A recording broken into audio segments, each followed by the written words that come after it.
Hello everyone, myself Siddharth Sherpa, back again with today's SST classes. So class 8, today we will be studying a new chapter in your history, that is the tribal societies and colonialism. So the tribal societies and colonialism. So now tribal society मतलब अब ये जो एक चीज है, जो समाज जो हमारे इंडिया में जो बहुत सारे ट्राइबल्स रहते हैं उनके सोसाइटीज के बारे में है, एंड कोलोनियलिज्म. अब बिकॉज हम लोग जो ये हिस्ट्री बुक बार बार हम बोलते डील करते हैं कि after the coming of the British, so उस पीरियड को हम लोग क्या बोलते हैं, कॉलोनियल इंडिया या the British India under the British rule.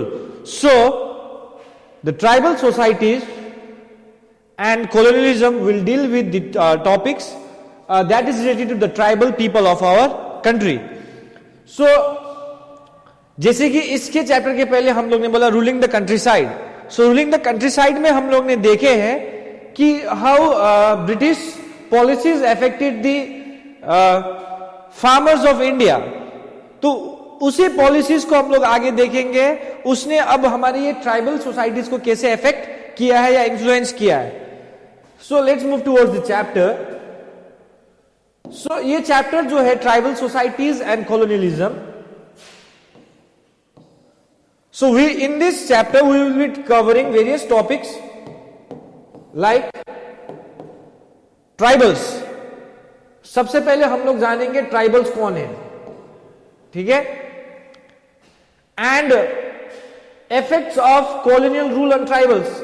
यानी कि जो रूल्स, कॉलोनियल रूल्स, जो पॉलिसीज ब्रिटिशर्स ने इंप्लीमेंट किए थे उसका जो इफेक्ट था वो ट्राइबल के ऊपर कैसे पड़ा. What was the effect of the colonial rule on the tribal. जैसे कि permanent settlement, Ryotwari system, Mahalwari system ने ट्राइबल के जीवन में क्या बदलाव लाए, ये हम लोग ये टॉपिक में देखेंगे. सो यहां पे एक वर्ड छूटा है, यहां पे ट्राइब रिवोल्ट्स, यानी कि अब ट्राइबल का बारे, ट्राइबल्स ने अब यहां पे रिवोल्ट होंगे, बहुत सारी चीजें होंगे. ट्राइबल रिवोल्ट्स क्या है वो हम लोग ये चैप्टर में देखेंगे. And most important figure, the role of Birsa Munda. So you can see out here this person out here, he is Birsa Munda. So what role he played among the tribal peoples, इनका क्या रोल था, इनका क्या भूमिका था ट्राइबल पीपल के बीचों बीच, तो ये हम लोग देखेंगे. और उन्होंने कैसे ट्राइबल्स को आगे अपलिफ्टमेंट किया है, ये सारी चीजें हम लोग के चैप्टर में देखेंगे. तो एक ओवरव्यू मिल गया है कि टॉपिक्स में हम लोग ट्राइबल्स कौन है ये देखेंगे, कॉलोनियल रूल देखेंगे, ट्राइबल रिवोल्ट देखेंगे, रोल ऑफ बिरसा मुंडा देखेंगे. So now let's look at the timeline. Okay, ये एक इंट्रोडक्शन है चैप्टर का, टाइमलाइन. सो हम लोग देखेंगे शुरुआत, ये पहाड़िया रेवलियन होता है, लेकिन लिंक अप करते जाओ ऐसे, दिस वे. पहाड़िया रिवॉल्यूशन होगा, 1820 में रिवोल्ट होंगे, 1831 और 32 के बीच में कोल रिवोल्ट, ट्राइबल रिवोल्ट होंगे, 1855 to 56 सांथाल रेबेलियन होंगे, era of Birsa Munda, British attack, Tikendrajit of Assam, tribal revolt in Assam होगा ये. तो ये सारी चीजें रिवोल्ट हम लोग ये चैप्टर में देखेंगे. These are the main important revolts that happened in India during the colonial period, and it was related to the tribal people, tribes of India. You can see out here. So he is Birsa Munda. These are the tribal females of our country. ठीक है. तो now let's start the chapter. So as in the previous we read how the British East India Company came to for trade and later became the sovereign power here. तो सबको पता है कि previous chapters, earlier chapters में हम लोग ने देखे हैं कि ब्रिटिश कैसे आए, इंडो देयर वेरियस वॉर्स, ठीक है, Anglo Sikh war, Anglo Maratha war, ठीक है, ये सारे वॉर्स देखे. धीरे धीरे वॉर के बाद क्या देखे ब्रिटिशर्स ने, जो पहले एक ट्रेडिंग कंपनी के रूप में हमारे देश में आए थे, उन्होंने क्या कर दिया था कि वो लोग ने अपना सॉवरेन पावर स्टैब्लिश कर दिया था. That means they were able to do give decisions, अपना डिसीजंस लेना, ठीक है, साथ साथ एक एरिया पे अपना एडमिनिस्ट्रेशन लगाना, सारे चीज पे अब अधिकार कौन जमा लिए थे, ब्रिटिशर्स जमा लिए थे. And the policies of British affected every section of the society severely. So what happens is that कि पहले ट्रेडर के रूप में आए थे, एंड ट्रेडर के रूप में आने के बाद वो लोग ने क्या किए थे, एक क्या किए थे कि अपना अथॉरिटी जमा लिया था, अपना पावर जमा लिया था। जब पावर जमाने के बाद क्या होता है बेटा, सिंपल सी बात है, एक एरिया पे तुम्हारा कैप्चर हो गया तो वो एरिया पे क्या करोगे, तुम अपना पॉलिसीज इंप्लीमेंट करोगे, तुम अपने आइडियाज, अपने ओपिनियंस को वहां पे क्या करोगे, रखोगे। तो जब ये सारी चीजें करते जाओगे तो क्या होगा बेटा कि अब वो पॉलिसीज लगाने के बाद क्या होगा कि ये गारंटी नहीं है कि वो पॉलिसीज केवल अच्छे के लिए, ब्रिटिशर्स हमारे देश में ये करने के लिए नहीं आए थे कि हमारे देश को सुधार के जाना है, हमारे देश को बढ़ा के जाना है। वो देख रहे थे कि इंडिया क्या है, मनी का बैंक है, वहां पे बहुत सारी चीजें हैं, इसको सारी चीज जितना है हम लोग यहाँ से जितना कमा के होगा लेके जाना पड़ेगा। तो इसी सोच से वो लोग ने बहुत सारे पॉलिसीज अपनाए थे, और पॉलिसीज के वजह से तुम लोग ने देखे थे प्रीवियस चैप्टर में, इस हिस्ट्री के प्रीवियस चैप्टर में, कि वो लोग के जो विलेज लाइफ्स के जो पीपल थे, वो उन लोगों को, फार्मर्स को कितना इफेक्ट हुआ था उन पॉलिसीज से। ठीक है, tribal societies where also affected by this British policies. ऐसा नहीं था कि ट्राइबल पीपल्स जो जंगल में रहते थे तो जंगल में रह गए, जंगल ही हो गए। तो ये भी हुआ कि जो ट्राइबल पीपल्स थे वो लोगों को भी, जो ये ब्रिटिश के द्वारा जितने भी लैंड रिफॉर्म्स लाए थे या लैंड सेटलमेंट्स लाए थे, उसने उतना ही इफेक्ट किया जितना विलेजर्स को इफेक्ट किया है। I hope you are understanding what I mean to say. यानी कि जो पॉलिसीज ब्रिटिश के द्वारा लाए गए थे, ये पॉलिसीज से केवल अदर सोसाइटी को तो इफेक्ट कर रहा है, देयर आर बहुत सारे लोग हैं समाज में, वो सारे लोगों को तो इफेक्ट कर रहा है, लेकिन ऐसा नहीं है कि ट्राइबल्स को छोड़ा। दैट मीन्स जो पॉलिसीज ब्रिटिश ने अपनाए थे, उन पॉलिसीज ने हमारे ट्राइबल पीपल्स जो थे, हमारे इंडिया में जितने भी ट्राइबल पीपल्स थे, उनको कैसे इफेक्ट पड़ा ये देखेंगे। ठीक है, और यही है चैप्टर में कि ट्राइबल पीपल्स को भी इफेक्ट पड़ा है उन पॉलिसीज से। So in this chapter we will read about the lifestyles of the tribal society and how they were affected by the company's administration. So सबसे पहले ट्राइबल पीपल को किस तरीके से इफेक्ट हुआ, मान रहे हैं कि ट्राइबल पीपल का इफेक्ट हुआ, तो लेकिन किस ढंग में या किस मायने में ट्राइबल पीपल का इफेक्ट पड़ा, और किस मायने में ट्राइबल पीपल का इफेक्ट पड़ा, उसको जानने के लिए अब देखो ट्राइबल इकोनॉमिस्ट, अब वो लोग क्या करते हैं, इकोनॉमिस्ट, आमदाम खर्चा रुपया कहां से आता है वो लोगों का। Tribals depend on the natural resources for their survival. Simple सी बात है, ट्राइबल है, जंगल में रहने वाले हैं, they depend mostly on natural resources, यानी कि नेचर से जो कुछ मिल रहा है वो उसको ले रहा है as a gift. Most tribals live in a subsistence type of existence. Subsistence type of existence मतलब कहा जाए तो यू कैन से कि डे टू डे बेस पे, ठीक है, डे टू डे बेस पे क्या किया जाता है सबसिस्टेंस में, आज यहाँ पे कर लिए, आज का लाइवलीहुड चल गया, चलो ठीक है, कल का देखा जाएगा अगले बार। तो दिस टाइप ऑफ, जैसे कि झूम cultivation is one of the oldest and the primitive form of subsistence agriculture.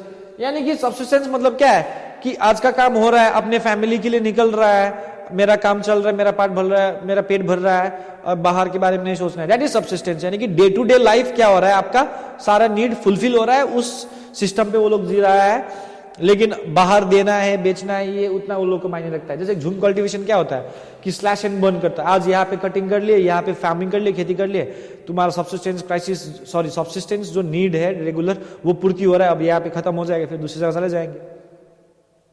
ठीक है, सो झूम cultivation is one of the oldest and primitive form of subsistence.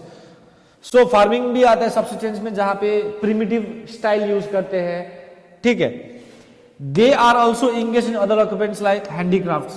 So tribal people handicrafts भी बनाते हैं bamboo से, ठीक है, जैसे कि बैम्बू, वुड एंड मेटल्स, ये सारी चीज से वो लोग हैंडीक्राफ्ट्स भी बनाते हैं। ये हैंडीक्राफ्ट्स आइटम्स जो होते हैं बेटा, ये लोग क्या करते हैं, थोड़ा मार्केट में बेच देता है, उससे कुछ पैसा ले लेता है, वो लोग कमा लेता है। Their economic activities revolve mostly around manufacture of consumption products rather than commercial products. So वो लोग का जो इकोनॉमिक एक्टिविटीज होता है बेटा, जो वो लोग का जो इकोनॉमिक एक्टिविटीज होता है, जो वो लोग व्यवसाय कर रहे हैं, तो वो व्यवसाय किसके अराउंड होता है, मोस्टली कंजम्पशन प्रोडक्ट्स होता है। क्या प्रोडक्ट्स होता है, कंजम्पशन प्रोडक्ट्स। मैंने बोला है कि वो लोग किस पे डिपेंड करता है, सबसिस्टेंट टाइप्स ऑफ एग्जिस्टेंस, यानी कि कंजम्पशन प्रोडक्ट पे डिपेंड करता है, यानी कि जो प्रोडक्ट्स जिसको हम लोग क्या कर सकते हैं, कंज्यूम कर सकते हैं या ले सकते हैं, rather than कमर्शियल प्रोडक्ट्स। वो लोग वही सोचते हैं बेटा, जो प्रोडक्ट्स वो लोग बनाते हैं वो अपने यूज के लिए बनाते हैं, कमर्शियल के लिए नहीं। वो लोगों को मतलब कॉमर्शियल मतलब जिसमें प्रॉफिट मिलता है वो मतलब नहीं है। वो लोग ऐसे प्रोडक्ट्स बना रहे हैं जिसमें वो लोगों को क्या मिले, जो जिसमें वो ही लोग क्या करे, कंज्यूम करे। ठीक है, consumption goods are consumed by their producer. Simple सी बात है, अब जो बना रहा है वो ही क्या कर रहा है, उस प्रोडक्ट को यूज कर रहा है। That is known as consumption goods.